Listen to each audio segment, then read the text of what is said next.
face each other this weekend in what could be their only meeting this year.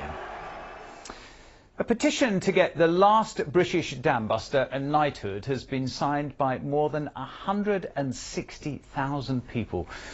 George Johnny Johnson was part of the 617 Squadron, which was formed at RAF Scampton near Lincoln. The television presenter Carol Vorderman is backing the campaign. I'll be talking to her in a moment. But first, Simon Spark has the story.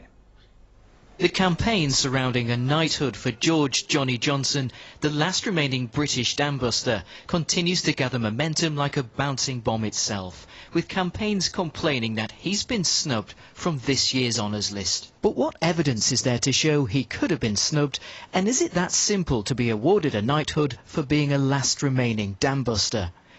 It was Wing Commander Guy Gibson who led the dam busters raid. He was awarded the Victoria Cross in 1943 and died in the war a year later. Aviation engineer Barnes Wallace was the inventor of the bouncing bomb. He did receive a knighthood for work and services to his country in 1968, 11 years before his death. Johnny Johnson aimed and dropped the bombs and was one of 34 awarded the Distinguished Flying Medal for his part in the raids. But there are rules within the honours list which make things more complicated for today. The rules state that you have to be active in the areas for which you're being nominated. So, strictly speaking, Johnny's achievements, certainly with regard to the dam busters, happened of course many years ago, but he is still active within the community and doing charity work. So it just depends how strictly the Cabinet Office want to enforce that rule. The time frame from nomination to award can take up to 2 years. Campaigner Paul Wormsley, who we spoke to on Tuesday, officially nominated Mr Johnson in November 2015, an application that doesn't expire until June.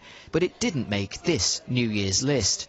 So, as ambassador for the RAF Air Cadets, Carol Vorderman, who's also met Johnny Johnson, has also submitted an application and started a petition which has gained over 160,000 signatures so far.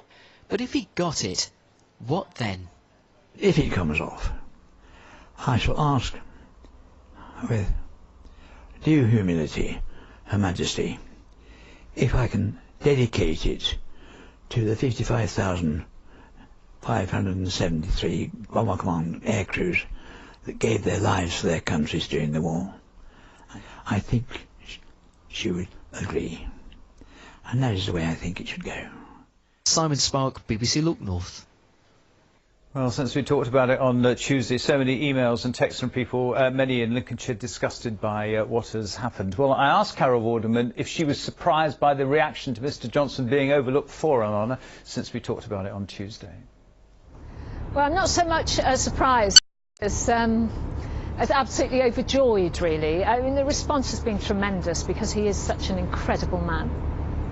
Do you know what the latest figure is of the number of people that have been signing this petition this week? Because it's phenomenal, isn't it? I only launched the petition 2 days ago, and within 48 hours there's 150,000. So there's now over 160,000. By this evening, I don't know how many. I mean, he has been recognised for his military achievements. Why do you think he needs and deserves a knighthood? Johnny Johnson is quite an incredible person. Not only was he obviously part of 617 Squadron and the dam busters crew, which is remarkable in itself, he has worked tirelessly with and for children and for charities ever since. And he's one of the most charming people you could ever wish to meet. And if anybody has given of public service to this country, it is Johnny Johnson. What do you think about the system generally? Because one of the things that's wound people up, as far as I can see from reading emails, is that civil servants on £165,000 a year, or Victoria Beckham getting awards ahead of people like Johnny. I think it's perfectly reasonable for people like Victoria Beckham to get an award, to be honest, or Sir Andy Murray, and they're people who are part of our national culture. But where I have a problem is where David Cameron's spin doctor is given a knighthood, or certain civil servants, and they're given it for public service. Johnny Johnson has given of himself and of public service more, I believe, than they have, and he absolutely deserves a knighthood. OK, so do you think now we've got these names on this petition and they're handed to Theresa May or Cabinet or whoever, do you think that this decision can be reversed now? I'm doing a fresh official nomination, and within the next 2 weeks I want as many people as possible to carry on signing the petition so that that number can grow to the highest peak, and then I will take that petition and the official nomination to Downing Street, and if they don't let me in there, I'll go to the Cabinet office next door and leave it there. All right, well, we wish you well with that. Carol, thank you very much indeed for your time. Most grateful to you. Thank you.